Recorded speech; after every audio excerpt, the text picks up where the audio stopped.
Hello বন্ধুরা, কেমন আছো? Good morning. আজকে সানডে, তাই বাড়িতেই। আর আটাটা আজকে সকালে আমিই মেখেছি। ভিডিওটা স্কিপ না করে পুরোপুরি দেখবে। আজকে কিছু স্পেশাল আছে, সানডে স্পেশাল। সো আটা মাখা হয়ে গেছে। এবার আমার শাশুড়িমা পরোটা বানিয়ে নেবে, আর আমি এই ফাঁকে বানিয়ে নিলাম বাঁধাকপি বাঁধাকপি আর পরোটা। তারপর দুপুরের খাওয়া দাওয়া রেডি হচ্ছে। এদিকে আমার হাজব্যান্ডও চায়ের মশলা করছে।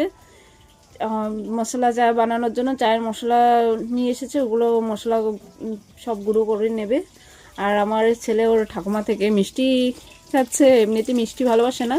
আর আজকে স্পেশাল হলো যে আজকে হবে বাটা মাছ, তারপরে কাটা চচ্চড়ি। বাটা মাছের মধ্যে সবচেয়ে স্পেশাল ওখানে গরম মশলা লাগে। আমরা অন্য মাছের তরকারিতে গরম মশলা দিই না, কিন্তু বাটা মাছে গরম মশলা ব্যবহার করতে হয়। এই রান্নাটা আমার অলমোস্ট হয়ে এসেছে। বাটা মাছ হয়ে আসার পর আমি শাহি গরম মশলা দিয়ে তরকারিটা নামিয়ে নিব। এবার কাটা চচ্চড়ির জন্য আলুগুলো ফ্রাই করে নিলাম, আর ভেজে রাখা মাথাগুলো দিয়ে কাটা চচ্চড়িটা মশলা দিয়ে কষিয়ে নিয়ে বানাবো। আর হয়ে গেছে আমার কাটা চচ্চড়ি। Tata, bye bye.